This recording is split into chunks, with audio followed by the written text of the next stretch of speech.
Hello hi అందరికి. ఈరోజు అయితే నేను ఎగ్ పులావ్ చేయబోతున్నాను. మాతో పాటు మీరు కూడా చూసి ఈ వీకెండ్కి పక్కా ట్రై చేయండి. అండ్ ఈ ప్రాసెస్ ఎట్లుందో చూద్దాం రండి. ముందుగా అయితే మేము 4 గ్లాసుల బియ్యం తీసుకున్నాము. అవి ముందే కడిగి పెట్టుకోవాలి. నానబెట్టుకుంటే కొంచెం మంచిగా అవుతుంది అనమాట రైస్. ఇంకా మేము అట్లాగే 8 గుడ్లు తీసుకున్నాము. ఉడకబెట్టుకోవాలి, ముందే ఉడకబెట్టుకున్నాము. అందులోకి ఆ తర్వాత ఇంకా పచ్చిమిర్చి, టమాటో ఒక 2 టమాటాలు అయితే సరిపోతుంది. లావ్ అయితే 2 తీసుకోండి, చిన్నవి అయితే 3 తీసుకోండి. ఇంకా 2 ఆనియన్స్ మీడియం సైజ్వి, ఇంకా కొత్తిమీర, ఇంకా పెరుగు ఒక పెరుగు ప్యాకెట్ అయితే సరిపోతుంది అనమాట. ఇవైతే మెయిన్ ఇంగ్రీడియంట్స్. ఈరోజు అయితే నేను కుక్కర్లో చేయబోతున్నాను ఎగ్ పులావ్. ఇంకా ఫస్ట్ అయితే స్టవ్ వెలిగించుకొని ఆ తర్వాత దీంట్లోకి కొంచెం ఆయిల్ వేసుకుందాము. ఇట్లా కొంచెం ఆయిల్ అయితే కొంచెం ఎక్కువనే వేసుకోవాలి. ఆయిల్ అయితే వేడి అయింది. కొంచెం ఇది లో ఫ్లేమ్ లో పెట్టుకోవాలి. మంట అయితే పెట్టుకున్న తర్వాత ఎగ్స్ ని ఇట్లా బాయిల్ చేసుకోవాలి. ముందుగా ఇట్లా కాట్లు పెట్టుకోవాలి, కట్ చేసుకోవాలి. ఇట్లా కట్ చేసుకోవాలి.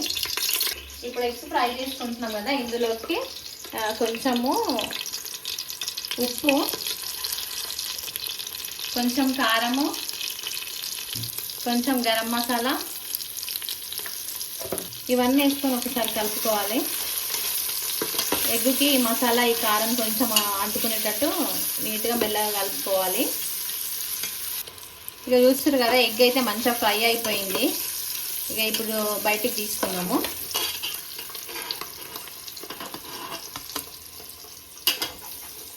ఇట్లా ఒక్కొక్క గుడ్డుని జాగ్రత్తగా తీసుకోవాలి. ఇట్లయితే ఎగ్స్ని మంచిగా ఫ్రై చేసుకొని బయటికి తీసుకోవాలన్నమాట. చూస్తారు కదా ఎంత మంచిగా ఎగ్స్ మంచిగా ఫ్రై అయిపోయినాయి ఆయిల్లో. ఇప్పుడైతే ఫ్రై చేసుకున్న ఎగ్స్ అని పక్కకు తీసినాం కదా, అందులోనే కొంచెం ఆయిల్ వేసుకోవాలి. ఇంకా కొంచెము. ఇప్పుడైతే ఆయిల్ వేడిగా అయింది.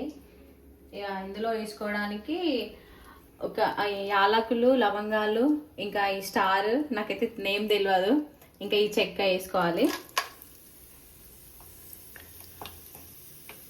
ఆ తర్వాత ఒక 3 పచ్చిమిర్చి, తర్వాత ముందుగా కట్ చేసి పెట్టుకున్న ఆనియన్స్, ఒక 2 ఆనియన్స్ అయితే సరిపోతుంది.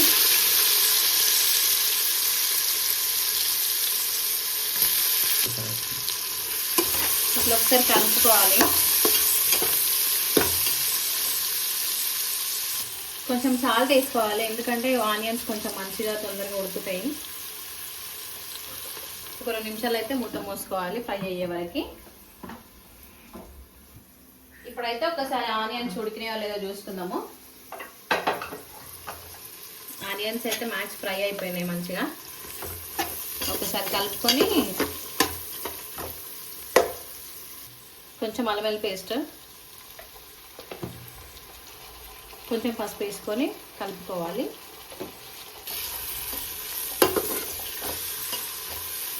ఇంకా ఈ అల్లం వెల్లుల్లి పేస్ట్ కొంచెం పచ్చివాసన పోయే వరకు కొంచెం ఫ్రై చేసుకోవాలి ఇట్లా ఆయిల్లోనే. ఆనియన్స్ ఇంకా అల్లం వెల్లుల్లి పేస్ట్ అయితే కొంచెం మంచిగా ఫ్రై అయిపోయింది. ఇక ఇప్పుడైతే ముందుగా కట్ చేసుకున్నటువంటి టమాటాలు ఉన్నాయి కదా, ఆ టమాటాలు వేసుకోవాలి. ఇక చూస్తారు కదా,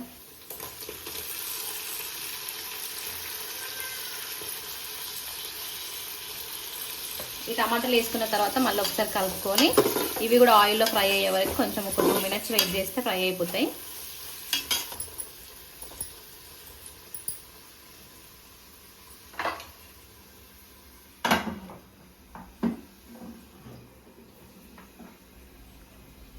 ఇప్పుడైతే టమాటాలు కూడా ఫ్రై అయిపోయినాయి. ఒకసారి చూసుకుందాము. సరే చూసుకొని ఒక్కసారి కలుపుకోవాలి ఇట్లా.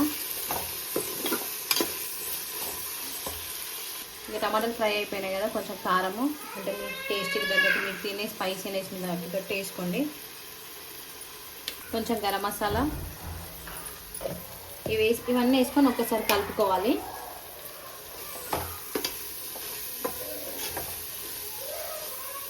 కారం పొడి కూడా కొంచెం మంచిగా ఆయిల్లో ఫ్రై అయిపోయింది. ఆ తర్వాత పెరుగు కొంచెం వేసుకోవాలి.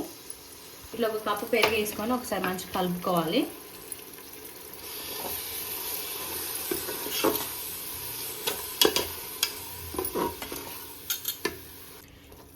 ఇట్లా మంచిగా పెరుగు మొత్తం ఇందులో కలిసేటట్టు కలుపుకున్న తర్వాత ఆయిల్ సపరేట్ అయ్యే వరకు ఒక 2 నిమిషాలు వెయిట్ చేద్దాము.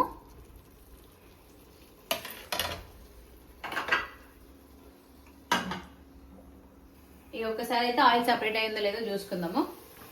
వావ్, ఆయిల్ అయితే మంచిగా సపరేట్ అయిపోయింది. ఒక్కసారి కలుపుకొని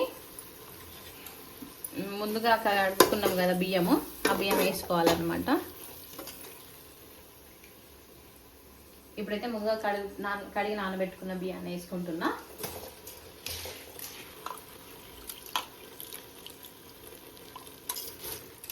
ఇక రైస్ అయితే వేసుకున్నాం కదా, ఒకసారి కలుపుకోవాలి. మసాలా అంతా రైస్కి పట్టుకునేటట్టు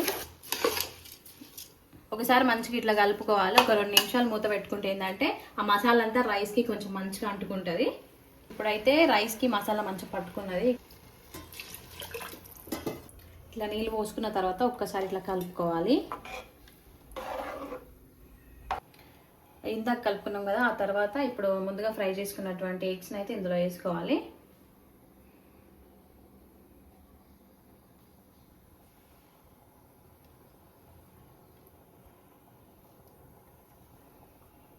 ఇప్పుడైతే రుచికి పడే సాల్ట్ కొంచెం యాడ్ చేసుకోవాలి.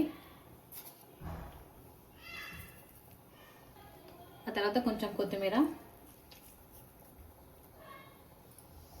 ఇలా ఇవన్నీ వేసుకున్న తర్వాత ఒక్కసారి కలుపుకోవాలి. ఎక్కువ కూడా కలుపుకోవద్దు, మళ్ళీ ఆల్రెడీ మనం ఫ్రై చేసుకున్న ఎగ్ ఉంది కదా, అది చినిగిపోతుంది. ఇట్లా ఒక్కసారి కలుపుకొని మనం మీడియం ఫ్లేమ్లో ఒక 2 to 3 విజిల్స్ వచ్చే వరకు వెయిట్ చేయాలన్నమాట.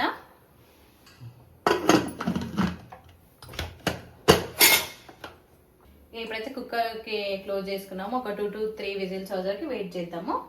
ఇక మనకు కావాల్సిన ఎగ్ పులావ్ అయితే రెడీ అయిపోతుంది.